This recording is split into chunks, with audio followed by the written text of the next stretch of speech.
She agreed to be a night shift babysitter for the Vampire King's infant son, thinking it was just good money for watching a sleeping child. But the moment she lifted the baby from his crib, ancient wards shattered throughout the castle. What no one had told her: the prince had been cursed into perpetual sleep, and her touch was the first in 3 centuries to wake him. Now the Vampire King would never let her leave. Mira Chen sat in her studio apartment with the rejection letter trembling in her hands, the words blurring as she read them for the 3rd time. The University Funding Committee regretted to inform her that her grant application had been denied due to budget constraints and her research proposal requiring further development. Rent was due in 3 days, and her bank account showed a balance that made her stomach clench.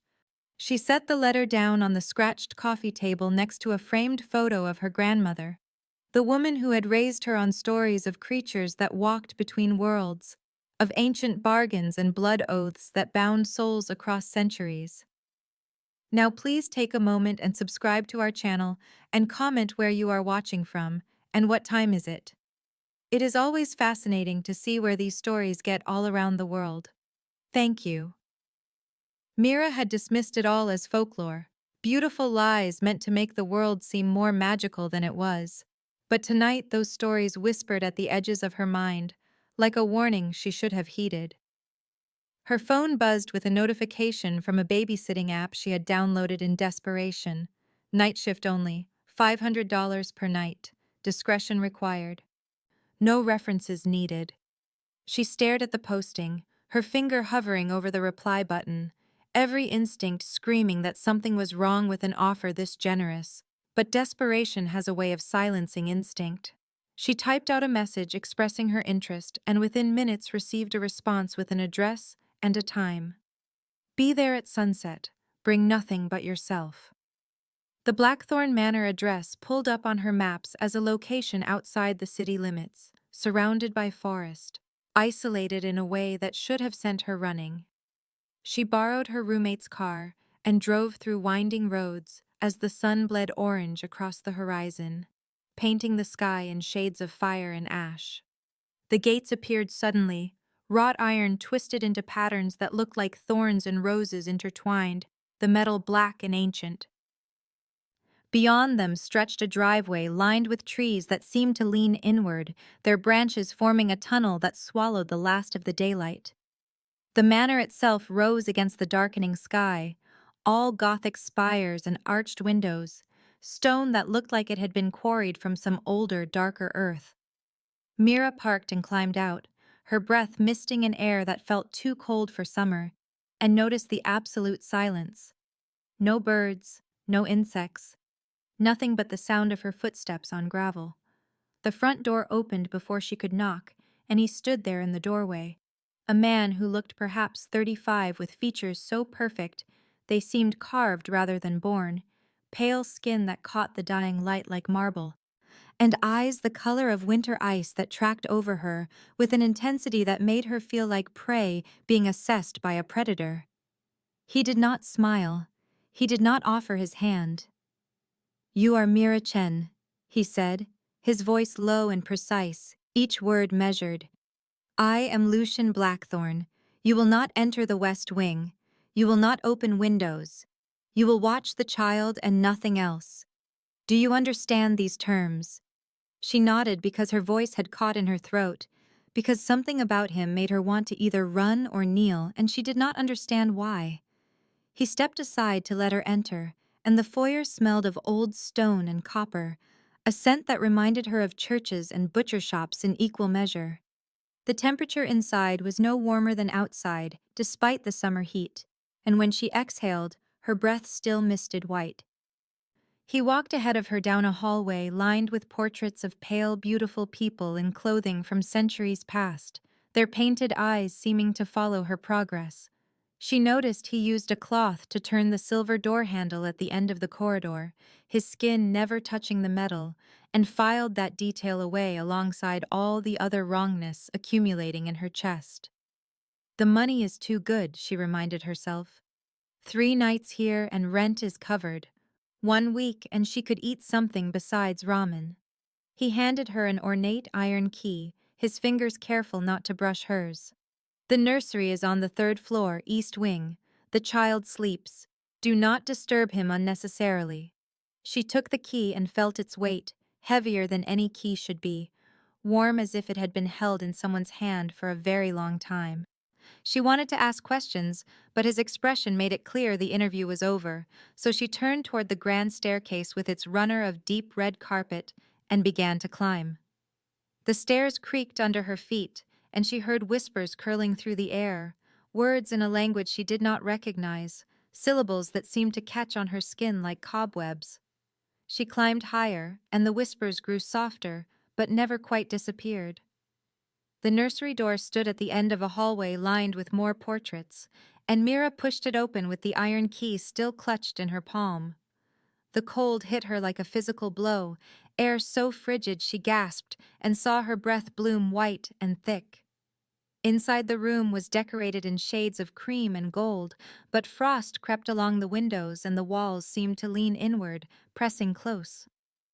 In the center of the room stood a crib carved from dark wood, and surrounding it were lines of salt laid in careful circles, iron nails driven into the floorboards at precise intervals, and mirrors hung on every wall but turned to face away from where the baby lay. Mira approached slowly, her training in early childhood development warring with the primal part of her brain that screamed to leave this place. She looked into the crib and saw him. Adrian. The name came to her without being spoken, as if it had been whispered directly into her mind. He was an infant, perhaps 18 months in appearance, but his skin was too pale, translucent enough that she could see the faint tracery of veins beneath. His chest barely moved. His lips held the faintest blue tinge. Every instinct she had screamed that this child was dying or already dead, that he needed warmth and touch and intervention immediately. She reached into the crib without thinking, her hands sliding under his small body, and lifted him against her chest. The moment her skin touched his, warmth flooded from her hands into him like water breaking through a dam. His eyes snapped open, and they were gold, not the gold of coins, but the gold of ancient treasure pulled from tombs, deep and aware and far too old for the small face that held them. Heat rippled through the room in a wave, and glass cracked throughout the manor, the sound of shattering echoing from every direction. The invisible barriers she had not known were there, exploded outward, and she felt them break against her skin like cobwebs tearing. Candles throughout the nursery extinguished in a sudden rush and then reignited, their flames burning blue, white, and bright. Adrian drew in a breath, his chest rising and falling with sudden life, and then he cried.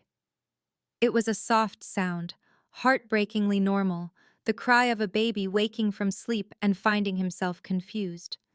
Mira held him closer, instinct overriding fear, and felt his tiny hands curl into her shirt with desperate strength. Footsteps thundered up the stairs, and Lucien appeared in the doorway, moving faster than any human could, and froze. His face, so carefully controlled before, cracked open with an expression of such raw shock and desperate hope that Mira felt her heart stutter. He stared at Adrian, at the way the baby's chest rose and fell, at the gold eyes that blinked and focused, and something broke in him visibly. "You woke him," Lucien whispered, and his voice shook. 3 centuries. "You woke my son." Mira looked down at the baby in her arms, at the way he watched her with those ancient, aware eyes, and tried to hand him toward Lucien. Adrian screamed. It was not a normal cry, but a sound of pure terror and anguish, and his small hands gripped her shirt with supernatural strength, his body rigid with panic. She pulled him back against her chest immediately, and he quieted, burrowing against her, and she felt the wrongness of it sink into her bones. This was not normal. None of this was normal. "What did I just do?" she asked, her voice barely audible over the pounding of her heart. Lucien paced the nursery like a caged wolf, his hands running through his dark hair over and over, Centuries of perfect control fracturing with each step. He moved to the window and back, to the door and back. His movements too fluid and too fast, and Mira watched him with Adrian still clutched against her chest. The baby had quieted, but his fingers remained twisted in her shirt. His small body pressed so close she could feel the rapid beat of his heart. Seraphine cursed him, Lucien said finally, the words torn from him. Lady Seraphine Graves. She was my consort for 50 years, and when I ended our arrangement she demanded I turn her into a vampire, grant her immortality so we could rule together for eternity. I refused. Turning a human is not a gift, it is a curse, and I would not inflict it on someone who sought it for the wrong reasons. He stopped pacing and gripped the back of a chair, his knuckles white. She took her revenge on my son. Sleep eternal until true life touches death. Those were the words of her curse. No vampire could wake him because we are death-walking, beautiful corpses animated by stolen blood. For 312 years I have searched for a way to break the curse, consulted every witch and sorcerer and scholar who claimed they could help. Nothing worked. Until you. Mira felt the weight of those words settle over her shoulders like a cloak made of lead. What do you mean until me? She asked, though part of her already knew. You are human, Lucien said, turning to face her fully. You carry life in your blood, in your warmth, in the very essence of what you are. Something in your touch, your life force, was enough to satisfy the curse conditions. True life touched death when you lifted my son. The curse broke. But... He paused and the pause stretched too long. But what? Mira demanded. But the bond is formed, Lucien said quietly. I can feel it. So can he. If you leave now, he will fall back into sleep. This time, forever. The curse was designed to break only once.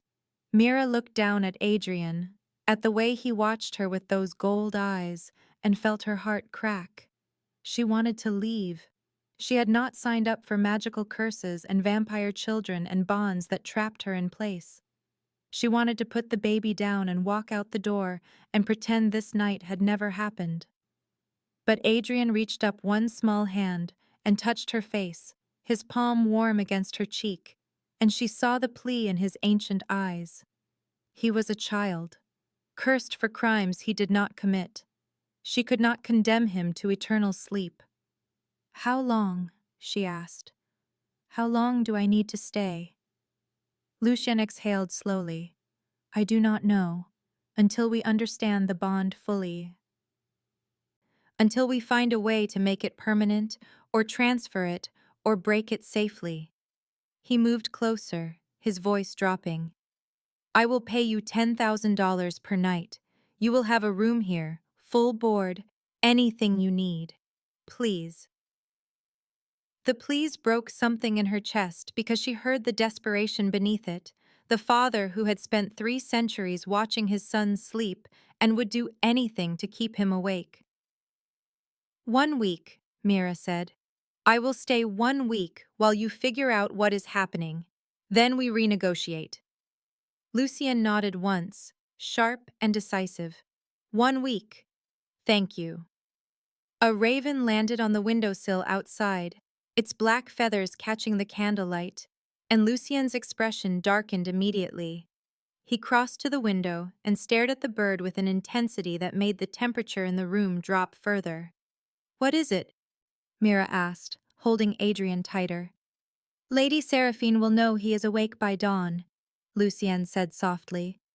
The wards breaking would have sent a signal to anyone sensitive enough to feel it. She will come for him. For you. We have very little time. Lucien took her to his private library the morning after the attack, a room on the 4th floor that no other living soul had entered in decades. The door was solid iron bound with silver, locked with 3 separate mechanisms that required his blood to open. Inside, the air smelled of old paper and magic, that particular scent of power left to settle and age like wine. Shelves stretched to the ceiling, filled with books and scrolls and grimoires bound in leather that looked disturbingly like skin. Adrian sat on Mira's hip, his small hands playing with her hair, content and unaware of the tension coiling between the adults. Lucien moved to a specific shelf and retrieved a book so ancient the pages crackled when he opened it, the writing inside done in ink that had faded to brown. "This is the grimoire Seraphine used," he said, laying it open on the reading table. "I obtained it 70 years after she cursed Adrian. I have read it 1,000 times searching for answers." Mira leaned over the pages, careful not to touch them, and saw the curse written in flowing script. "Sleep eternal until true life touches death," the words she already knew. But Lucien turned the page and there was more, a second clause written in smaller letters, annotations in margins that suggested revisions and refinements. If the prince wakes, the human who woke him becomes his soul tether. Her life sustains his waking state. If she dies, he returns to sleep eternal. If he dies, she follows within 3 days, the bond pulling her soul after his. Mira felt the floor tilt beneath her feet. She looked at Adrian, at his gold eyes watching her with perfect trust, and felt the bond snap into focus in her awareness. It had always been there since the moment she lifted him from the crib, a thread connecting her heart to his.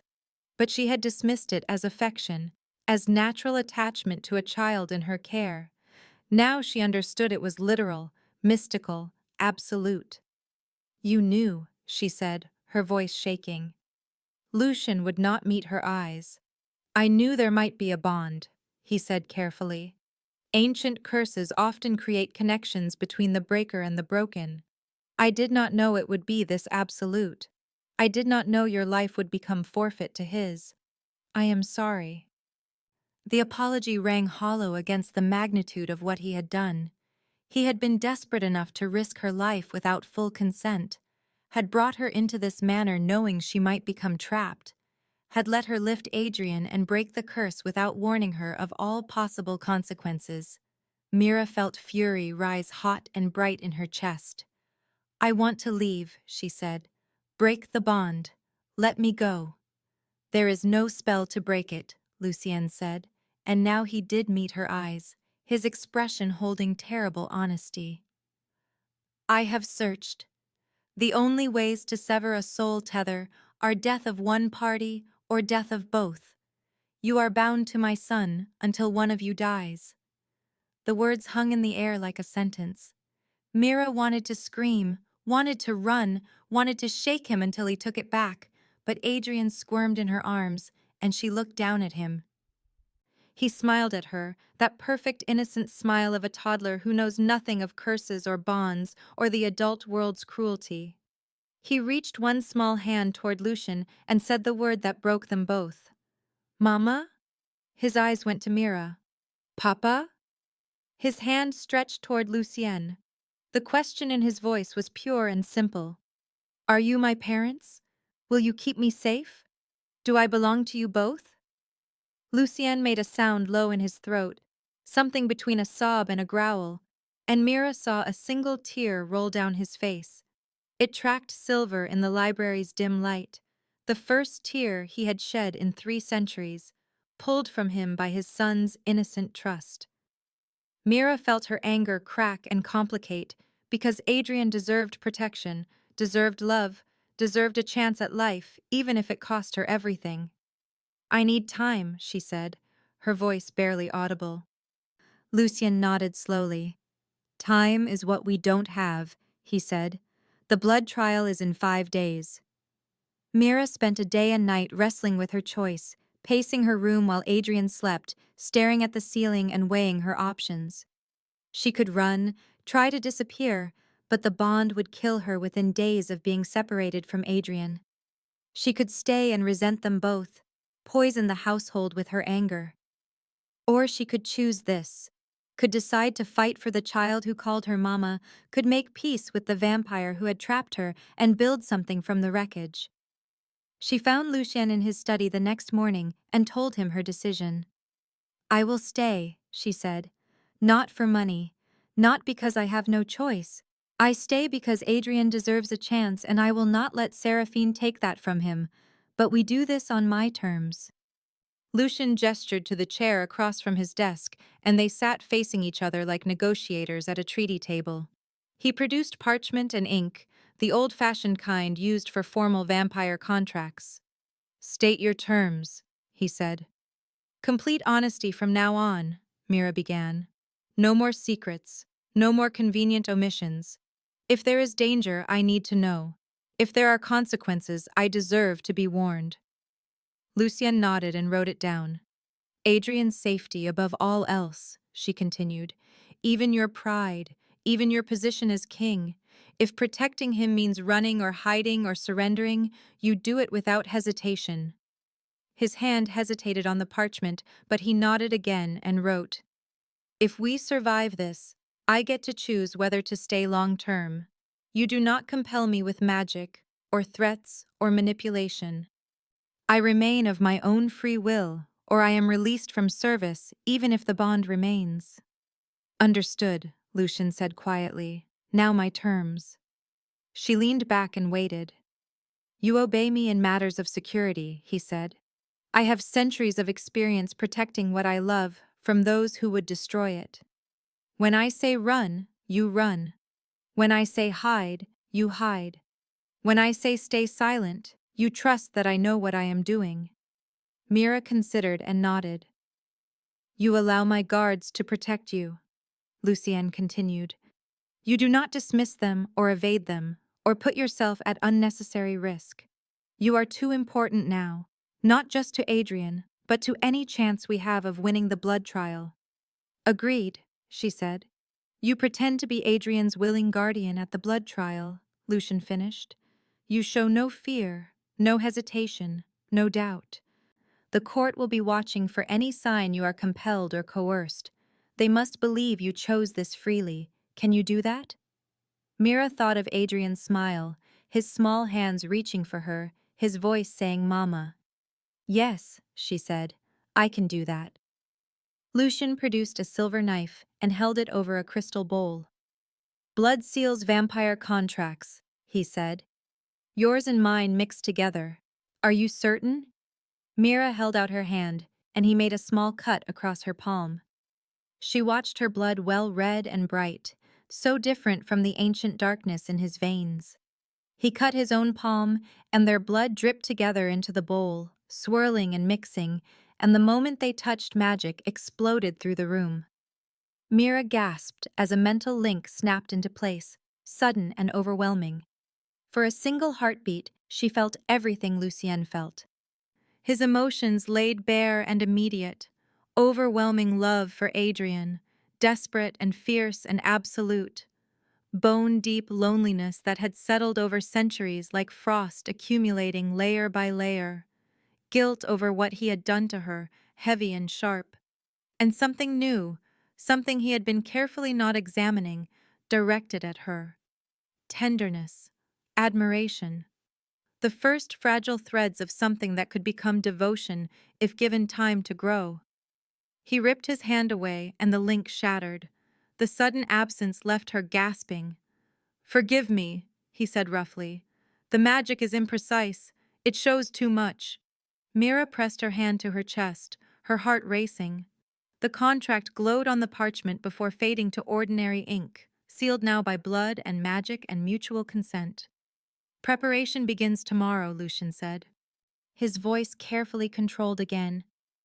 "I will teach you vampire court etiquette, how to move through their world without showing weakness.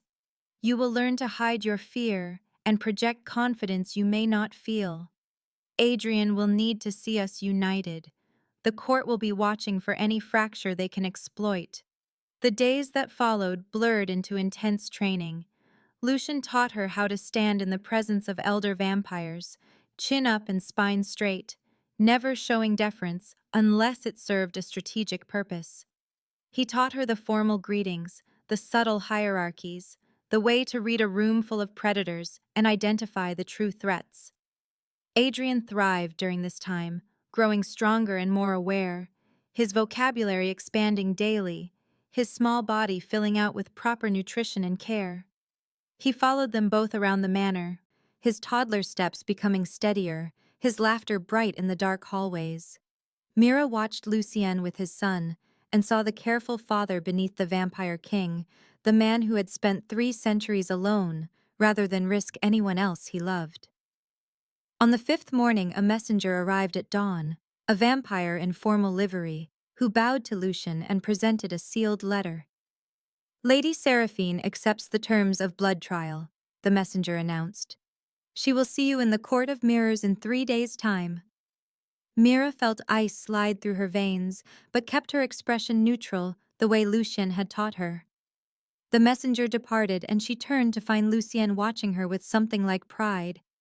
"You are ready," he said softly. "As ready as I will ever be," Mira replied, and together they went to prepare for war.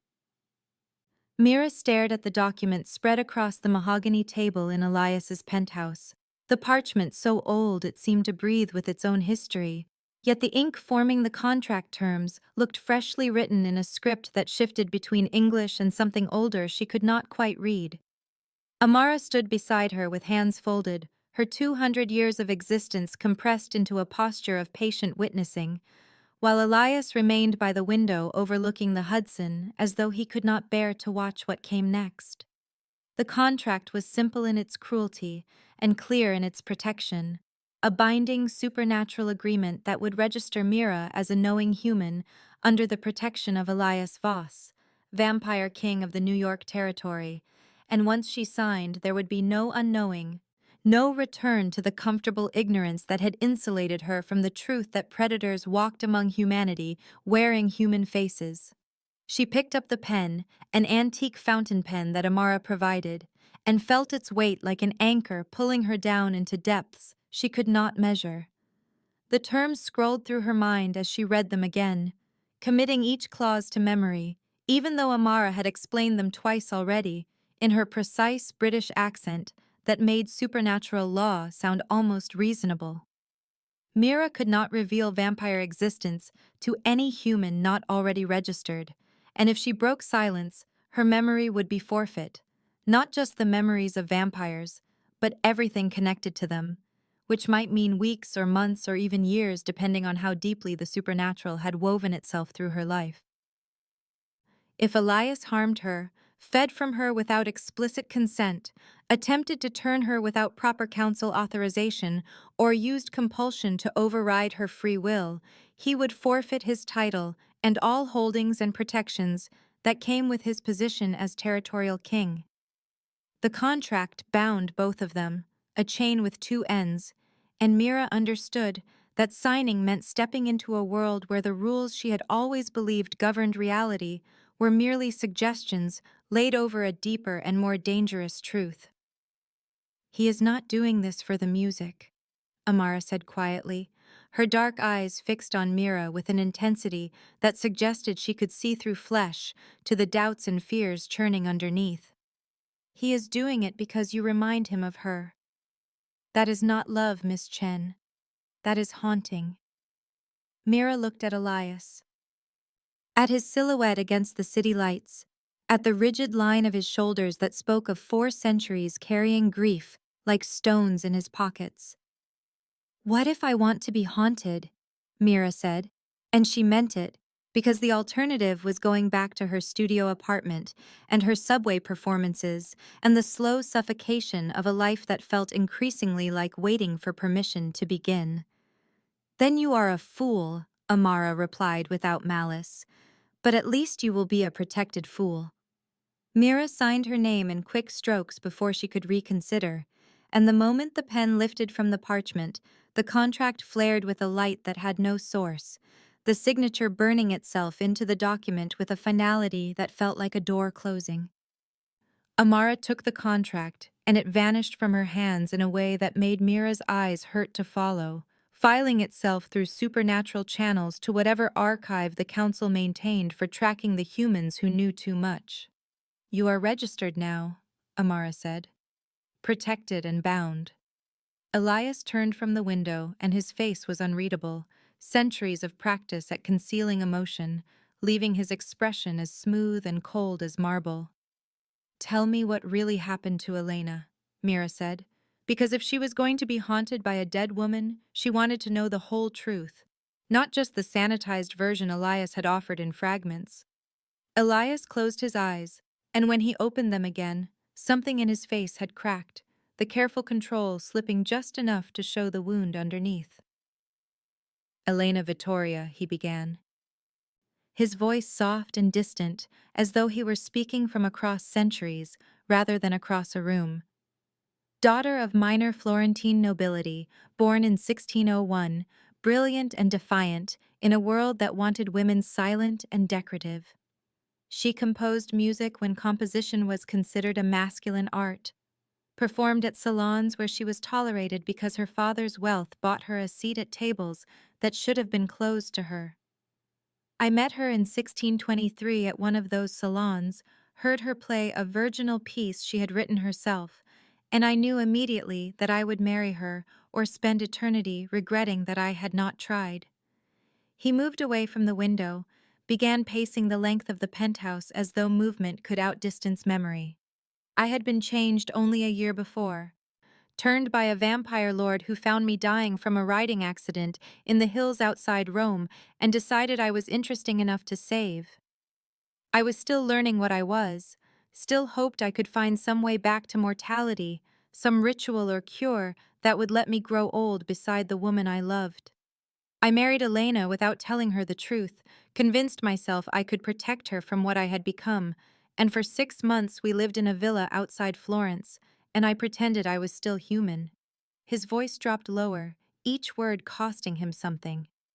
On our wedding night, vampire hunters broke into the villa. They had been tracking me across Italy, but their intelligence was incomplete. They knew a vampire had married into the Vittoria family, but not which member of the household was the monster. Elena saw them threatening me, and she stepped between us with nothing but a fireplace poker and her fury, told them they would have to kill her before they touched her husband. So they did. They shot her through the heart, thinking she was the vampire, realized their mistake when her blood was red and warm, and by the time I killed them all, she was already dying on the floor where we had danced hours before. Mira felt something cold settle in her chest. "What did you do?" "I begged a passing vampire lord to save her," Elias said. He laughed at me, told me he could make me strong enough that I would never lose anyone again, but he could not bring back the dead. He changed me fully that night, completed the transformation while Elena bled out in my arms, and when it was finished I was a vampire king, and she was gone. The song was still playing, he added, his voice breaking slightly. The virginal had a mechanical component that kept the melody going even after her hands left the keys, and it played her wedding song while she died, and I changed, and the hunters' bodies cooled around us. Mira swallowed hard against the horror of it. "And the hunters. I spent 400 years hunting their descendants," Elias said flatly. "The Giordano family.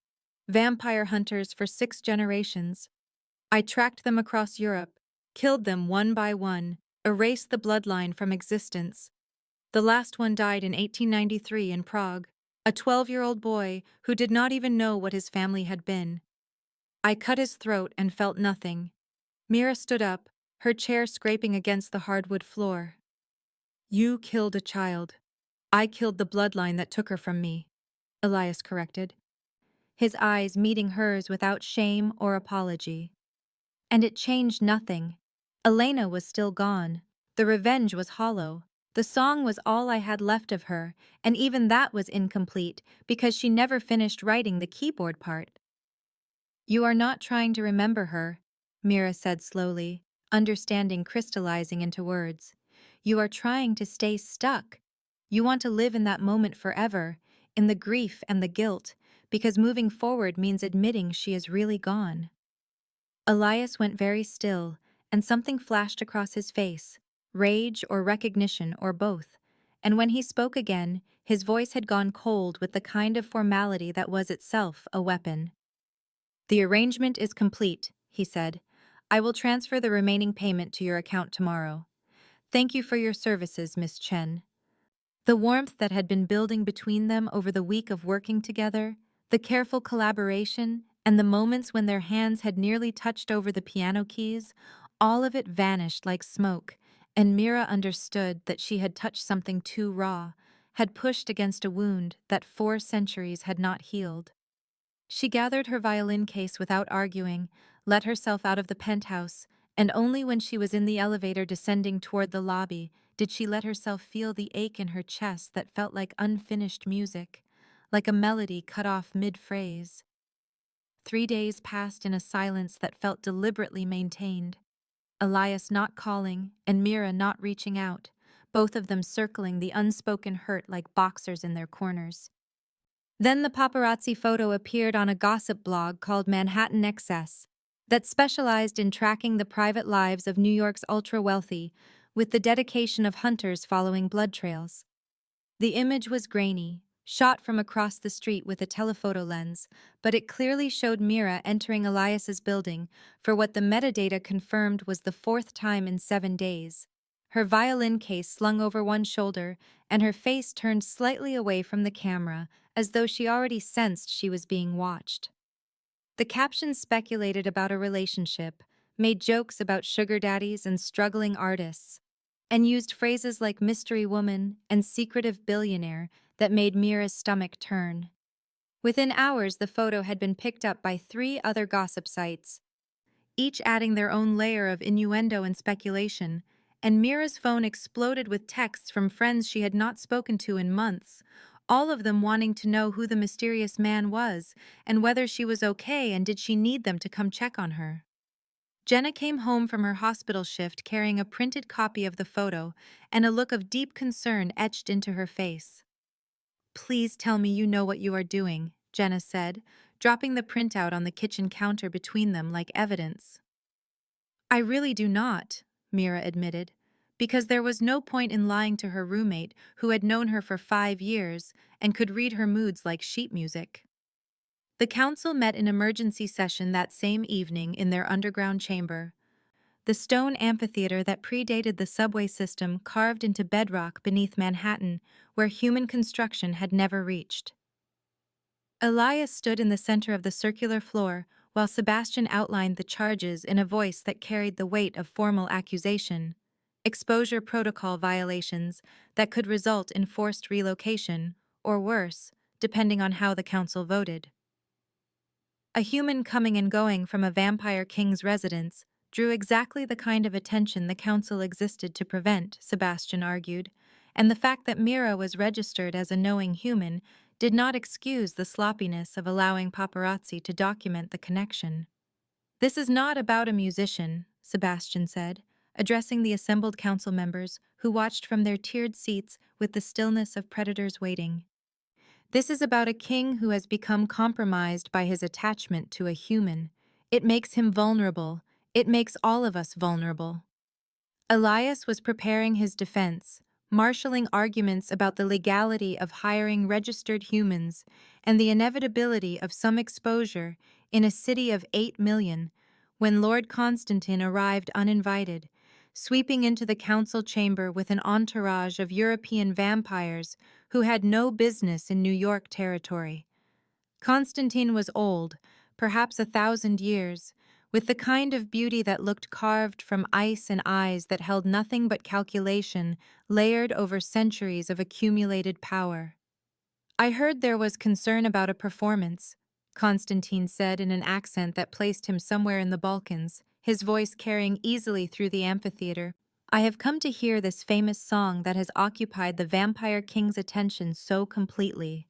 It was a power move dressed as diplomatic courtesy, forcing Elias to either expose Mira to the full weight of vampire society, or refuse and appear weak in front of rival factions who were already circling his territory with predatory interest, looking for any sign of vulnerability they could exploit.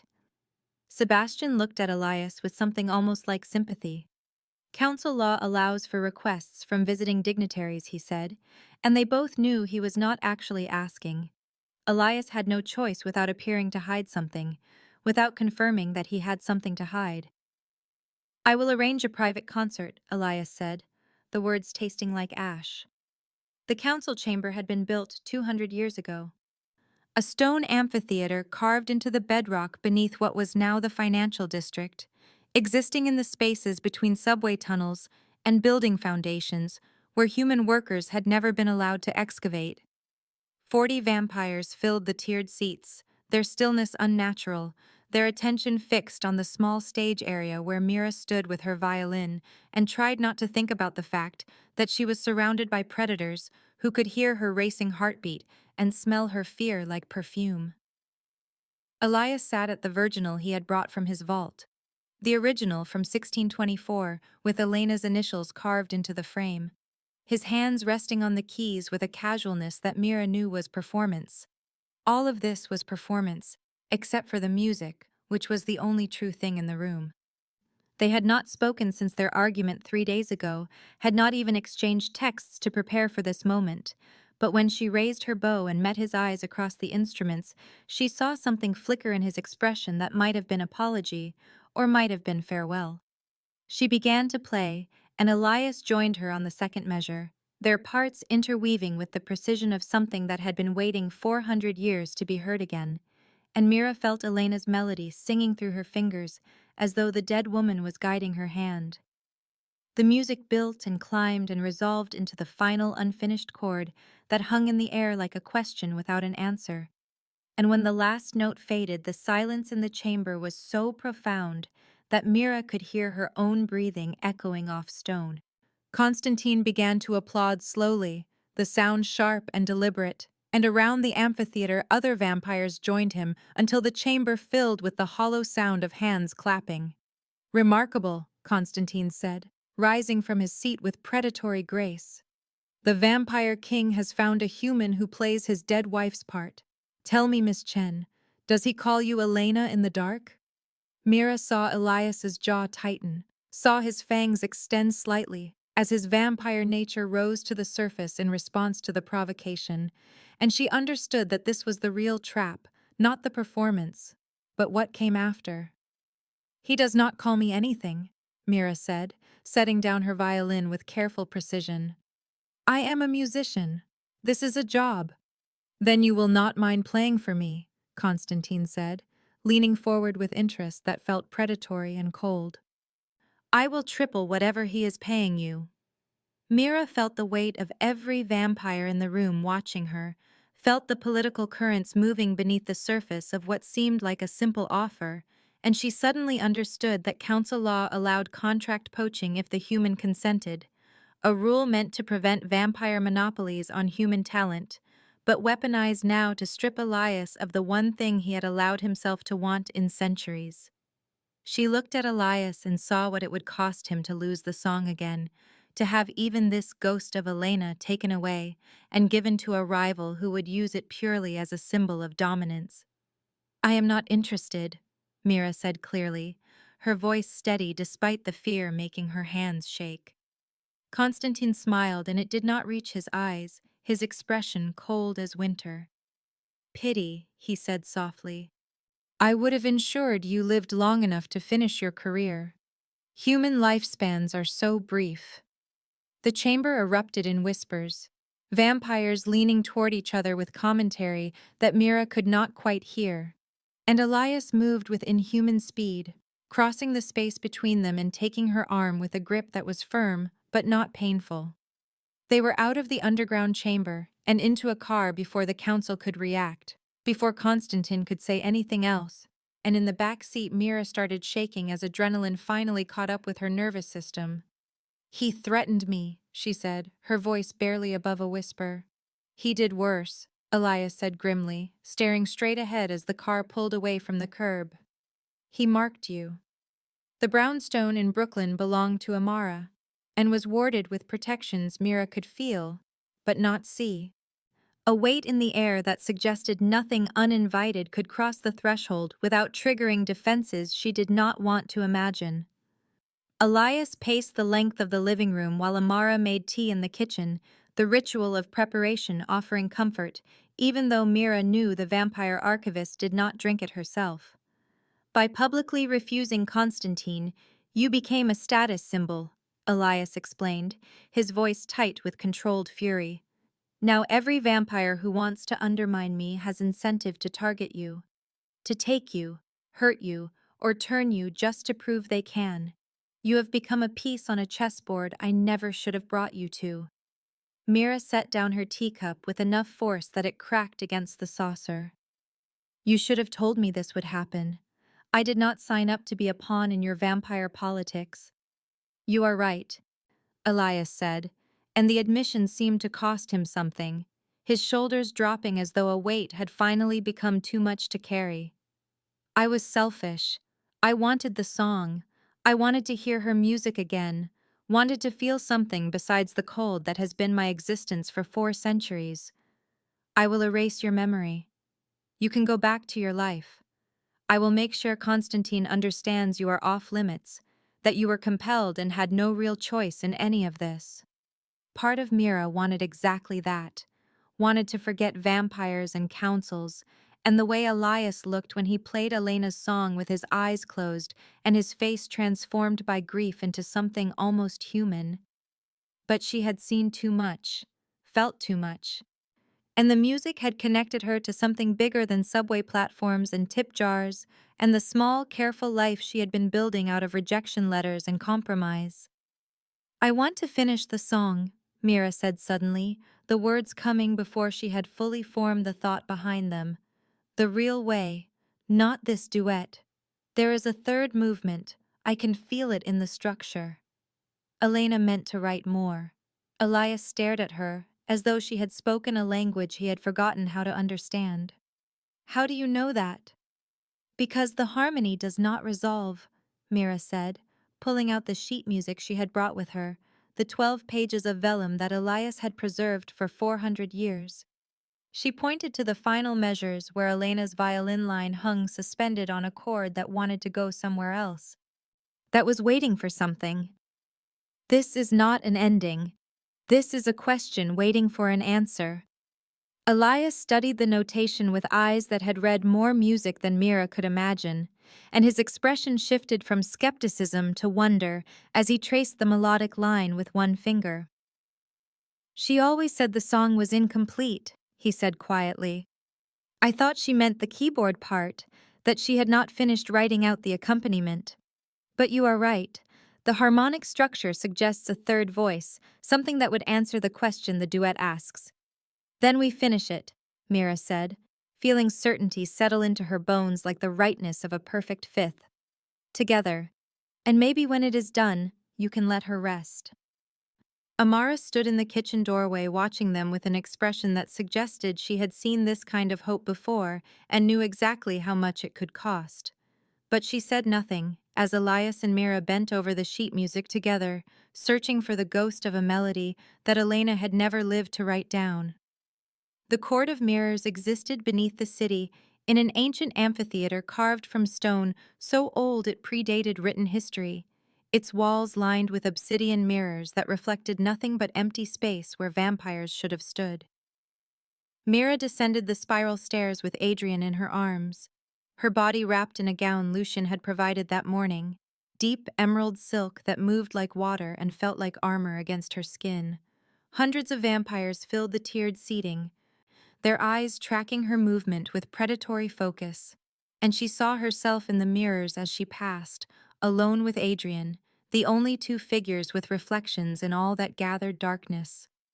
The weight of their absence in the glass pressed against her awareness like a physical thing, proof that she walked among the dead, that she was mortal and fragile and desperately out of her depth. Adrian sensed her fear through their bond and made a small, worried sound, his hands clutching at her dress, and she forced herself to breathe slowly and project calm, even as her heart hammered against her ribs. Lucien waited at the center of the amphitheater floor, dressed in formal black with silver embroidery that caught the torchlight, every inch the vampire king.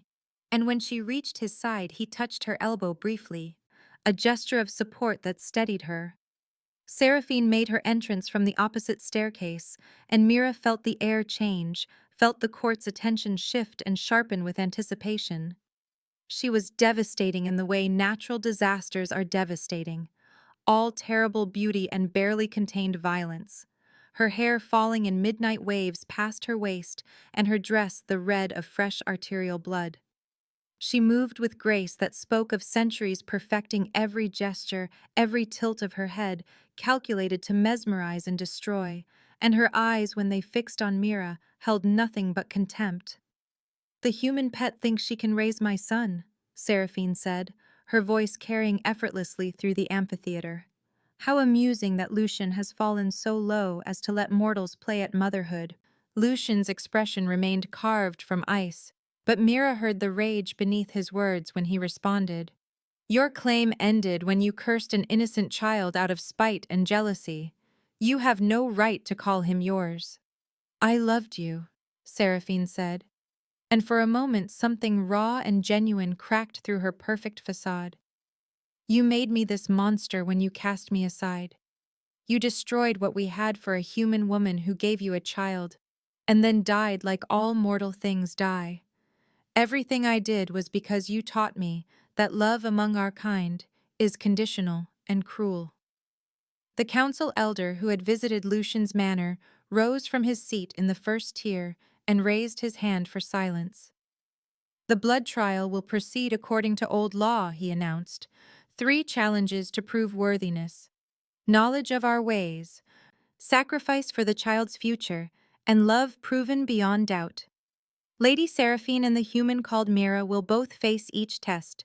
The claimant who proves most worthy will be granted guardianship rights. Let the first challenge begin."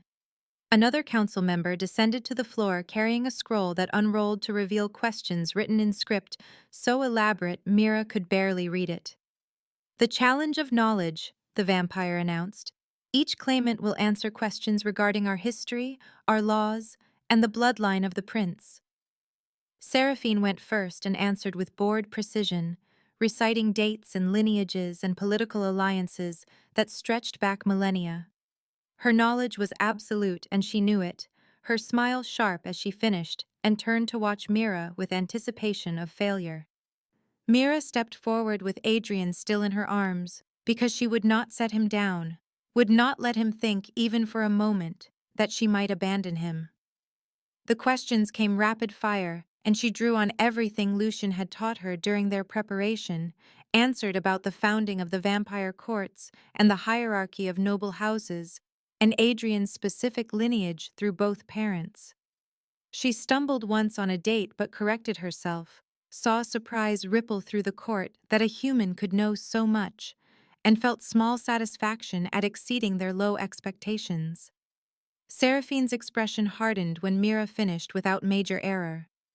"Very good," Seraphine said softly. "You have memorized what Lucien taught you like an obedient student. But tell me, little human, did he teach you about Adrian's mother? Did he explain how Elena died screaming as she gave birth, her body tearing itself apart because vampire pregnancies are nearly always fatal to mortal women? Did he mention that he loved her enough to get her pregnant knowing it would kill her?" Mira felt the words like blows, but kept her expression neutral. She looked at Lucien and saw confirmation in his eyes, saw old guilt and grief written in every line of his face. "Yes," Mira said quietly. "He told me. He told me she chose to have Adrian knowing the risks. He told me he would have stopped her if he could, but she wanted a child more than she wanted immortality. That takes courage you clearly cannot understand." Seraphine's laugh was bitter and beautiful. The council member raised his hand again. "The first challenge is complete," he announced. Both claimants demonstrated adequate knowledge. "We proceed to the second challenge, the challenge of sacrifice." Seraphine stepped forward and produced a crystal vial filled with liquid that glowed faintly silver. "This contains a century of my immortal life," she said. "Life force extracted and condensed. I offer it to Adrian so that he may have strength and power beyond his current state. It is an enormous sacrifice. 100 years I will never regain." The court erupted in whispers because this was indeed a staggering offering. Vampires hoarded their years like dragons hoarded gold, and to give away a century was to diminish yourself permanently. Mira felt panic rise in her throat because what could she possibly offer that would match such a gift? She had no immortality to give, no magical power to bestow, nothing but her ordinary mortal life. The council turned to her expectantly, and she saw Seraphine's triumph already written in her smile. Adrian squirmed in her arms and said Mama very quietly, his small hand touching her face, and suddenly Mira knew what she had to offer. She stepped forward and spoke clearly so the entire court could hear. I offer my future, she said. I make blood oath that I will stay with Adrian until he reaches maturity at 25 years of age. I will guide him and protect him, and teach him to be good despite the darkness in his nature. I give him my youth, my freedom, my chance at a normal human life. I give him everything I have.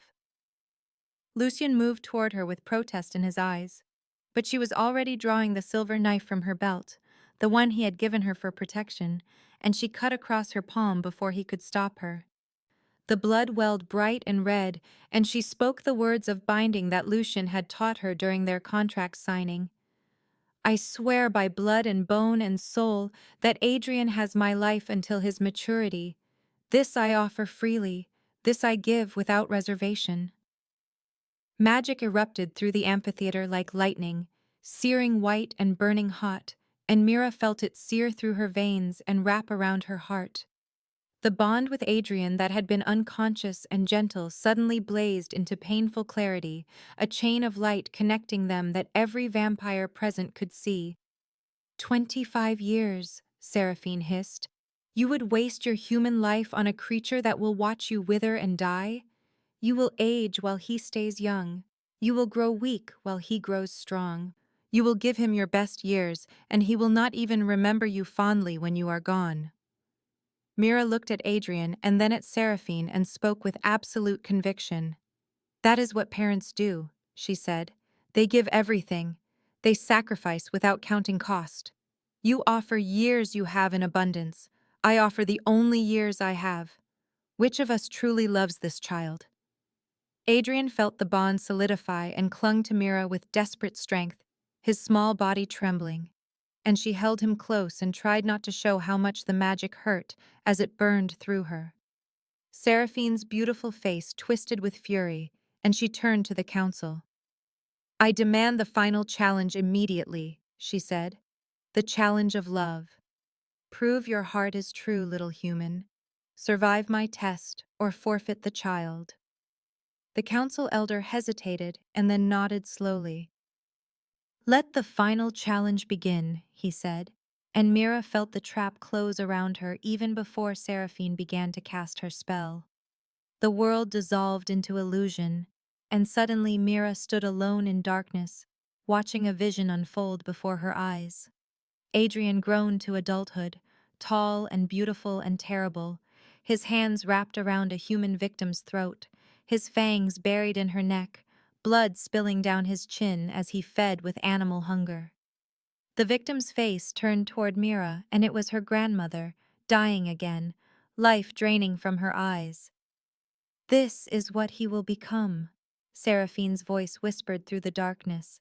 A killer, a monster, like his father, like all of us. Will you love him then? Will you still call him son when he destroys innocent lives to satisfy his hunger? The vision felt absolutely real, and Mira wanted to scream, wanted to run, wanted to deny what she was seeing. Terror clawed at her throat, because what if Seraphine was right? What if she was binding herself to raise a creature who would grow into a predator, who would kill without remorse, who would become the very thing her grandmother had warned her against? In the real world, Adrian cried in her arms, feeling her fear through their bond, his small voice calling for her, but she could not hear him through the illusion. Lucien stood frozen by trial law, unable to interfere, his hands clenched into fists and his expression anguished as he watched Mira struggle against Seraphine's psychological warfare. The vision continued, showing her decade after decade of Adrian's future violence, all the deaths he would cause, all the lives he would ruin, and Seraphine's voice kept whispering poison. You cannot change his nature. You cannot make a vampire good. You can only watch him become what he was always meant to be. Mira sank to her knees in the illusory darkness and felt despair threaten to drown her, but then she heard her grandmother's voice from memory, words spoken long ago when Mira had been afraid of the dark. Love is not blind to darkness, her grandmother had said. Love holds light alongside shadow and chooses to believe in possibility. Love sees what could be and fights for it even when hope seems foolish. Mira opened her eyes within the vision and spoke to the illusion of adult Adrian. He is a child, she said, her voice steady now. Whatever he becomes, I will guide him toward goodness. I will teach him that having power does not mean using it cruelly. I will show him that being a predator does not require being a monster. That is the promise I make. Not that he will be perfect, not that he will never struggle with his nature, but that he will never struggle alone. The mirrors throughout the amphitheater began to crack, fractures spreading through the obsidian as truth shattered false magic. The illusion dissolved, and Mira found herself back in the real world, with Adrian clutching her desperately and Lucien's hand on her shoulder. Seraphine screamed with rage, her composure finally breaking completely, and she lunged across the amphitheater floor with claws extended and murder in her eyes. She attacked directly, violating every law of the trial, and Lucien moved to intercept in a blur of controlled violence. Vampire guards appeared from the shadows and restrained Seraphine even as she fought them with inhuman strength, her beautiful face twisted into something feral and hateful. The council rose as one, and the elder vampire spoke with absolute authority. Lady Seraphine has violated trial law through direct attack. She is declared unworthy. Her claim is void. Guardianship of the prince is awarded to the human Mira, with King Lucien as co-guardian. This judgment is final. Victory should have felt sweet, but Mira barely registered the words, because exhaustion crashed over her like a wave, the blood oath draining her strength, the magical challenges taking their toll on her mortal body. Her vision blurred, and her legs gave out, and the last thing she felt before darkness claimed her was Lucien catching her, and Adrian both, his arms strong and sure around them.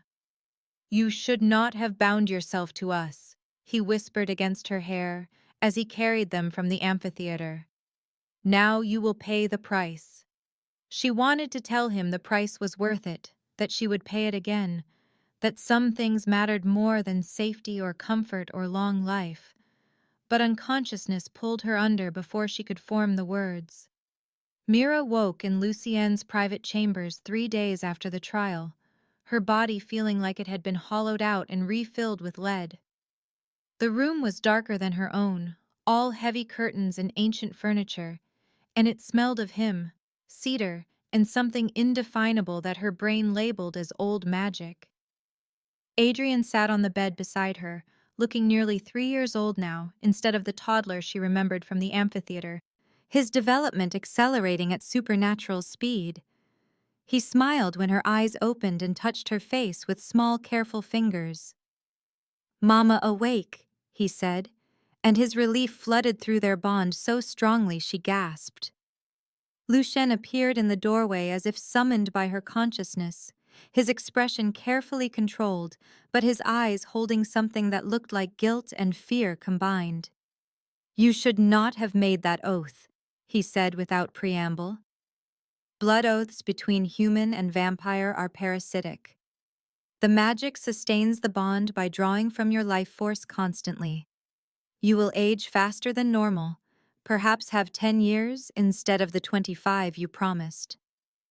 Mira processed this information slowly, her mind still foggy from 3 days of magical exhaustion. 10 years, she repeated. Lucien nodded once, a sharp, jerky movement unlike his usual grace. "I should have stopped you. I should have explained before you cut your palm. I should have protected you from your own nobility." "Then we have 10 years to find a solution," Mira said, and pushed herself upright despite the way the room spun. "We have 10 years to break the curse properly, to sever the bond safely, to figure out how to keep Adrian alive without draining me. 10 years is enough time if we use it wisely. Lucien crossed to the bed and sat beside her with careful deliberation, reached out and took her hand in his. The gesture was achingly gentle, his thumb brushing over her knuckles as if she were made of glass and might shatter. "You are remarkable," he said quietly. "Foolish and brave and remarkable. Most humans would be screaming at me right now for what I have cost you. Why are you not angry?" "I am angry," Mira said honestly. "I am furious that you did not warn me, that you let me walk into that trial without full knowledge, that you have consistently underestimated how much information I can handle. But anger does not change the situation. Action changes situations. So I choose action over rage." They sat in silence for a long moment, Adrian playing quietly with a wooden toy between them, and Mira felt the question building in her chest until she had to speak it. "Why did you not just compel me to stay?" she asked. "You are Vampire King. You have power to control minds. You could have made me willing without giving me real choice. Why go through all of this negotiation and trial and risk? Because I wanted you to choose us," Lucien said, and his voice held raw honesty that made her chest ache. "Choose me. I have lived 3 centuries surrounded by people compelled or bought or bound by fear. I wanted someone who stayed because they wanted to, who looked at me and saw worth beyond my power or my crown. I wanted what I had with Elena, real love freely given."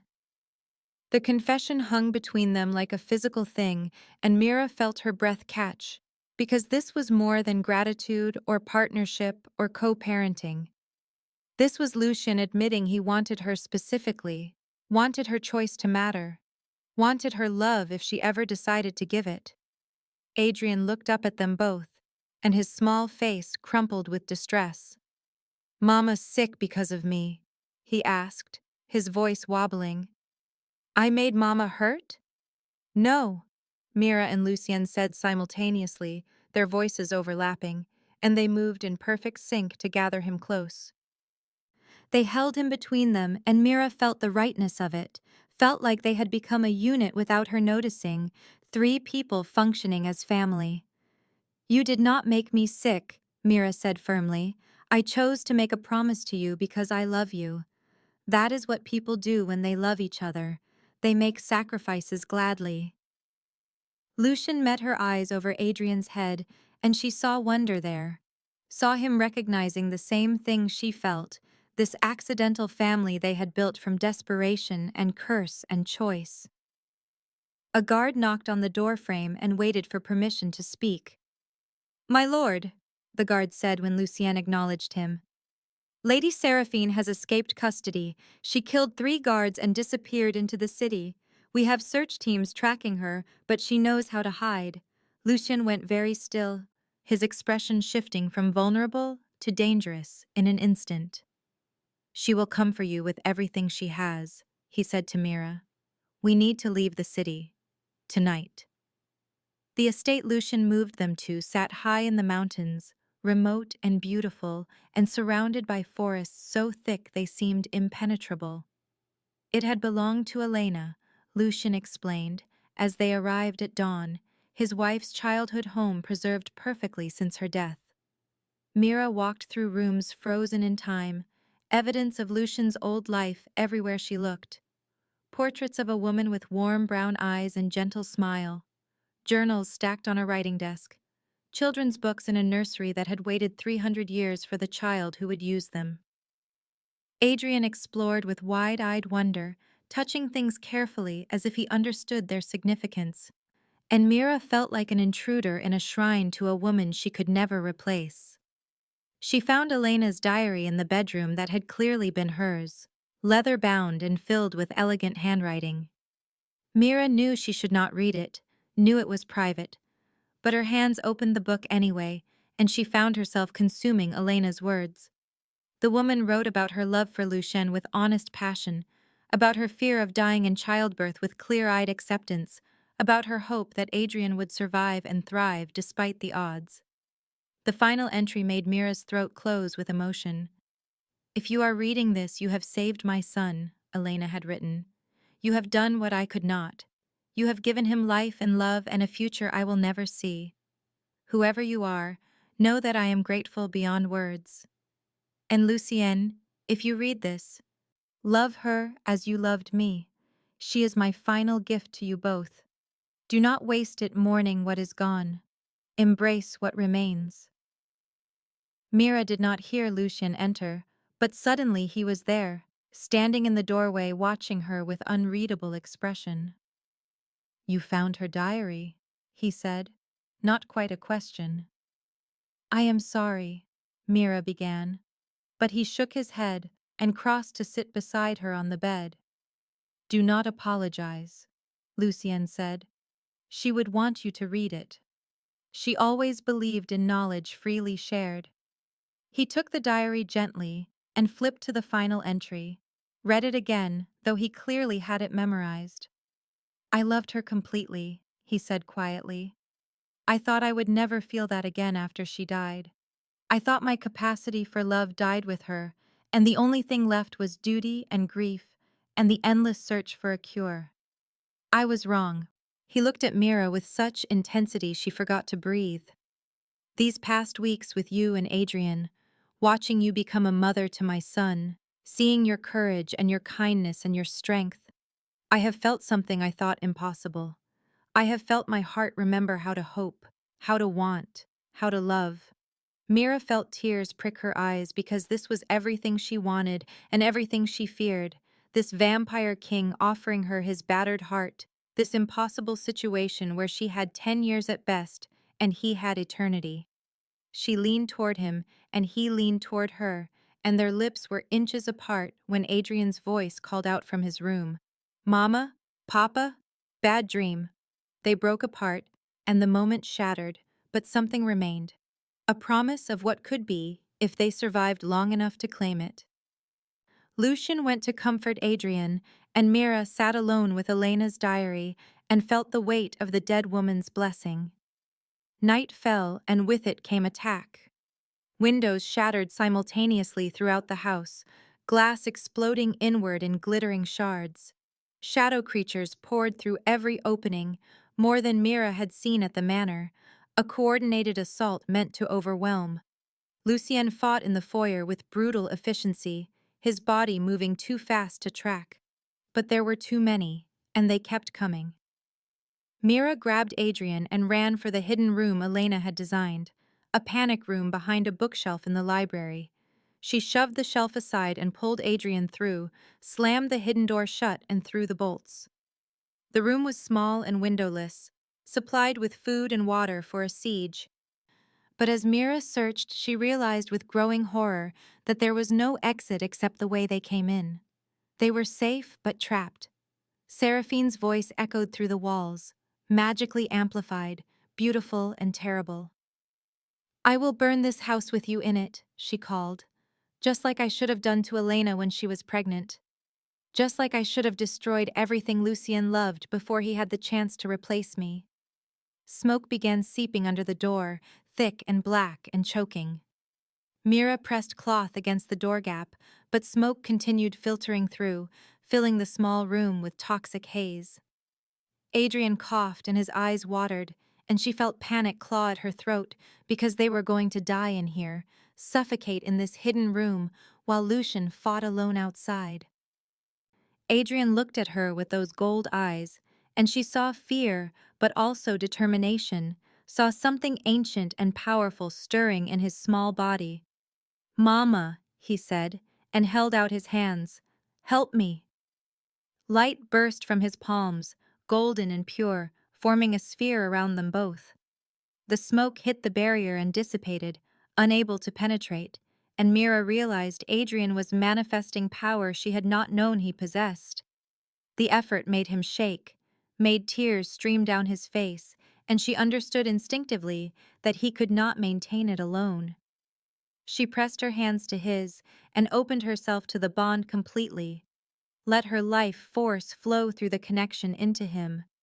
Energy poured out of her in a torrent, and the shield expanded, grew brighter, pushed back against Seraphine's shadow magic with overwhelming force. Mira felt herself aging with every second, felt time being stripped from her in exchange for power, but she did not stop. She chose this. She chose them.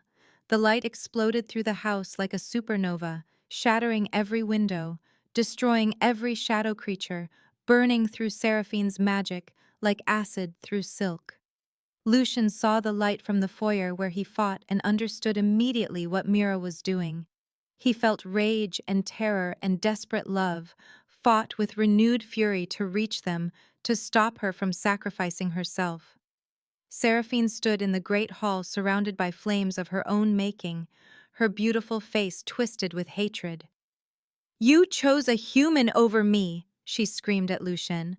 "Chose mortality and weakness over immortality and power. Chose a woman who will die and leave you alone again." "I chose love over possession," Lucien said, his voice cutting through her rage like a blade. "You never understood the difference. Elena loved me and asked nothing in return. Mira loves Adrian and gave everything freely. You loved only yourself and demanded I worship you for it." They fought with the brutality of centuries of resentment unleashed, vampire against vampire in combat so fast it blurred. Seraphine was powerful and vicious, but Lucien had purpose driving him, had something worth protecting, and that made all the difference. He disarmed her and had her throat in his hand, could have killed her with a single motion, but he chose mercy. The council had been right, that cruelty bred cruelty. He would not become the monster she wanted him to be.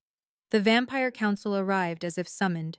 7 ancient figures appearing in the burning hall with authority that froze both combatants. "Lady Seraphine," the eldest said, "you have violated trial law, escaped custody, and attacked the prince's guardian. You are declared enemy of the crown and will be held in permanent confinement until such time as you are no longer a threat."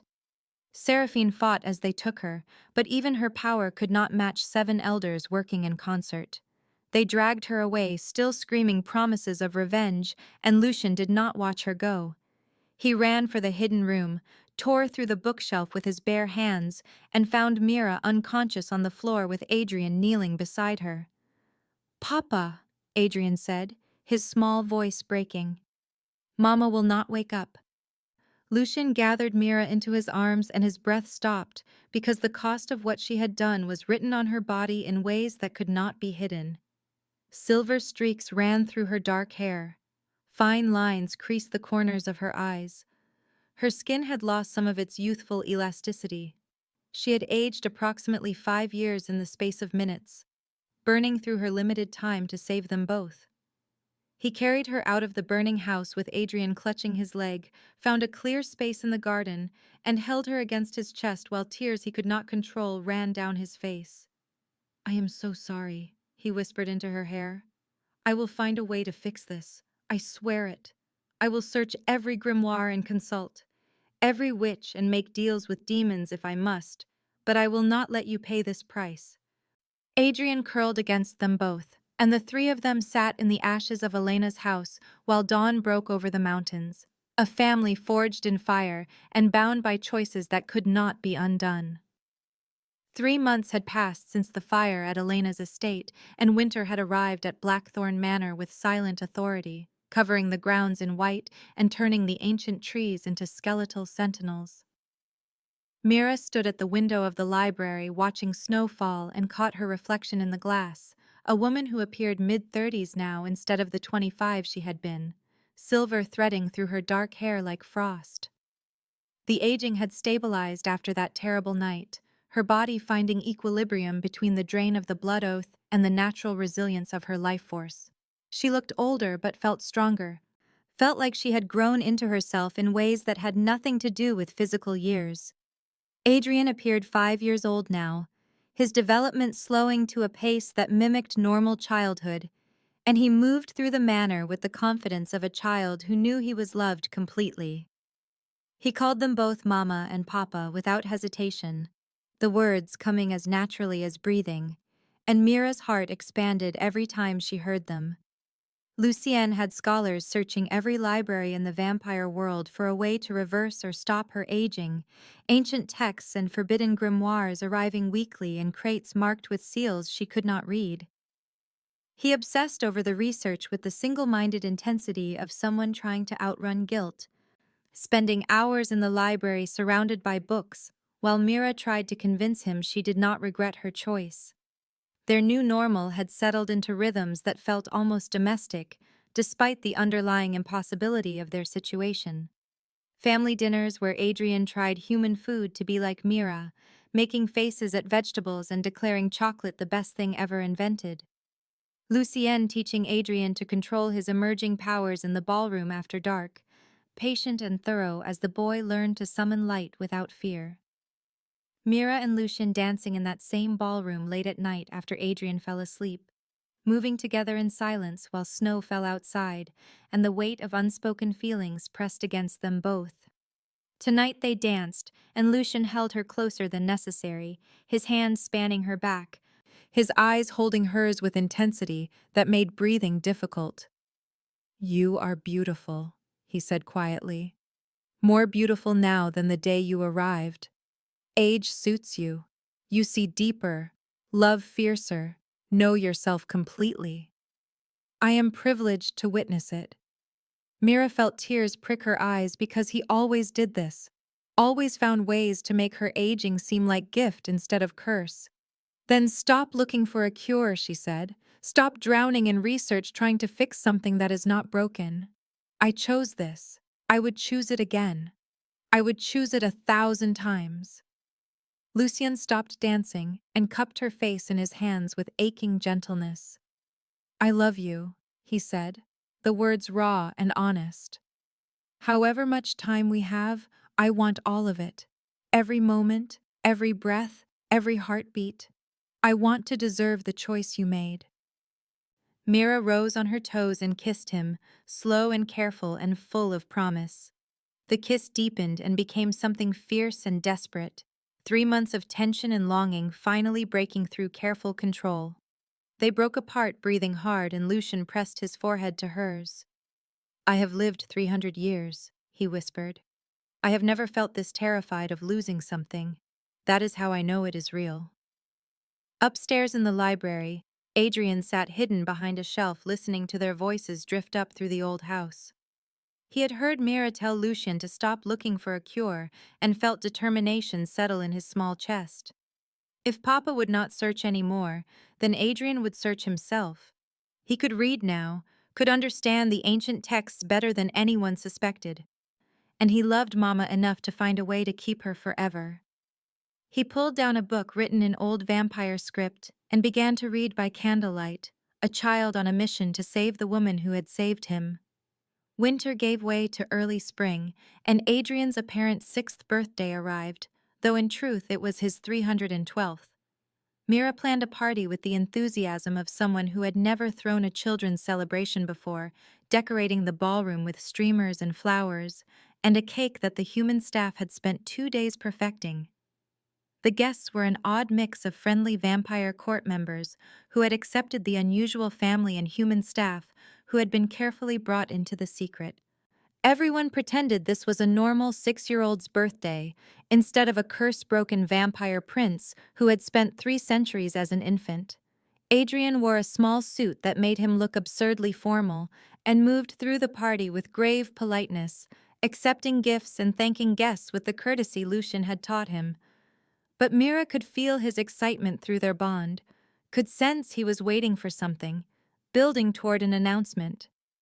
When the cake had been cut and gifts opened, Adrian climbed onto a chair and called for everyone's attention. "I found something," he said, his young voice carrying through the ballroom with unexpected authority. "I have been researching in the library and I found something important about Mama's blood oath." The room went silent, and Lucien's expression shifted from indulgent to alert in an instant. "Adrian," he began, but the boy shook his head. "I found a ritual that can convert the blood oath from parasitic to symbiotic," Adrian said, words clearly memorized. "It stops the aging. It makes Mama immortal like Papa. It makes us a real family forever." Lucien crossed to Adrian in 3 strides and knelt before him. "What ritual?" he asked, his voice carefully controlled. "Where did you find this?" Adrian pulled a book from behind his back, ancient and leather-bound, and opened it to a marked page. "Here," he said.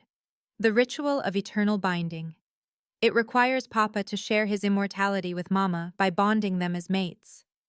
The vampire mate bond is permanent and irreversible and will make Mama functionally immortal as long as Papa lives." Mira felt the air leave her lungs because vampire mate bonds were sacred, the deepest magic their kind possessed, a connection that transcended death itself.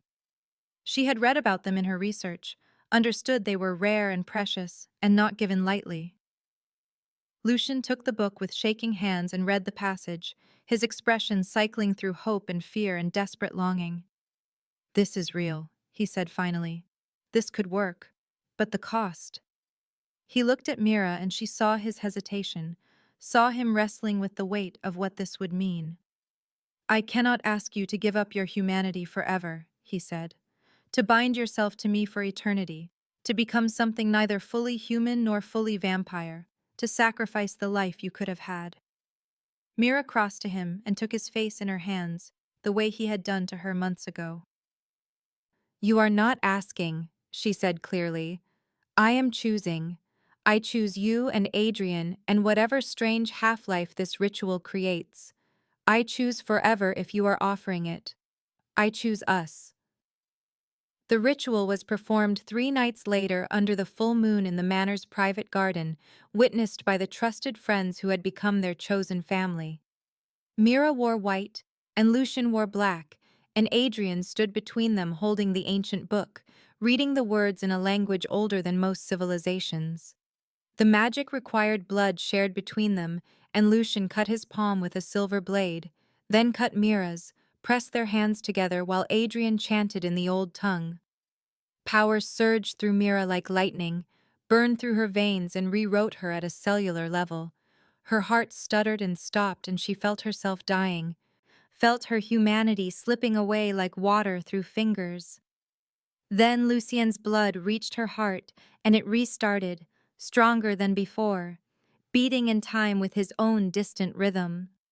Her eyes flashed gold for a moment before returning to their human brown, but she could feel the change settling into her bones, could feel immortality taking root.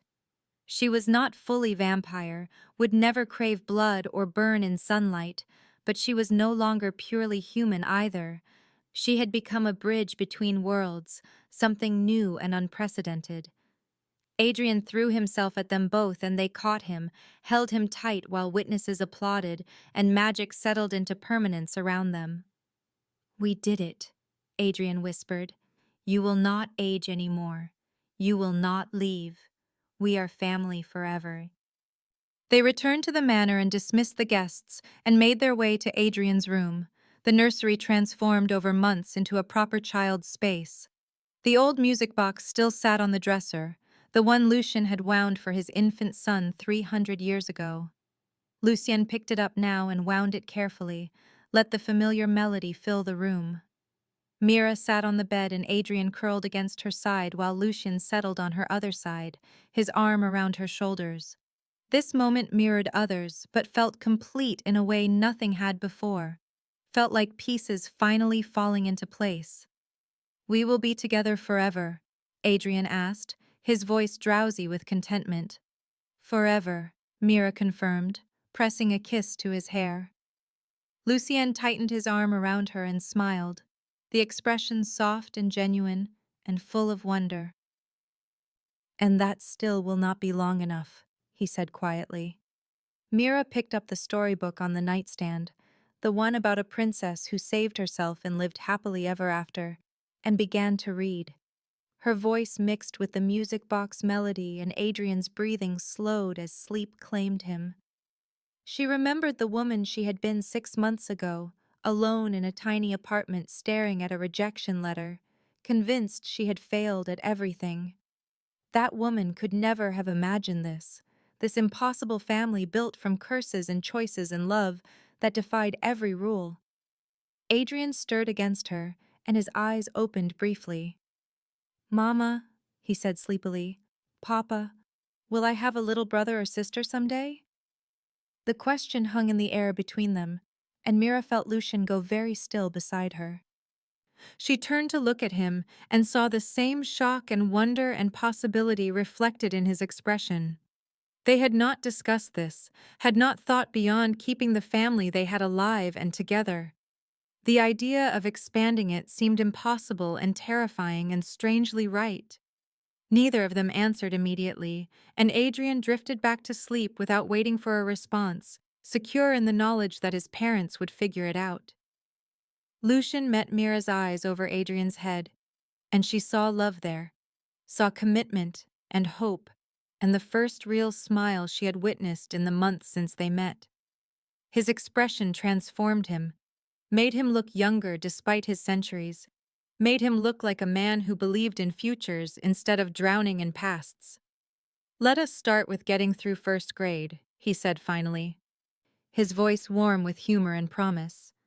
Mira laughed quietly and settled back against him, Adrian sleeping between them, the music box winding down to silence. Outside the window, spring was transforming the gardens, bringing life back to places that had seemed dead, proving that even the oldest things could bloom again, given the right conditions. She had come to Blackthorn Manor as a stranger, hired to care for a cursed child, and had become mother, partner, immortal, family. She had aged 5 years and gained eternity. She had lost her humanity and found something better, something true. The music box played its final notes, and Lucien reached over to wind it again, unwilling to let the moment end, and Mira understood this was happiness, this quiet domestic magic, this choosing each other every day forever. Whatever came next, whatever challenges awaited, they would face them together, this strange, beautiful family bound by blood and choice and love that transcended every definition. The end was really a beginning, she thought as sleep pulled at her. The best stories always were.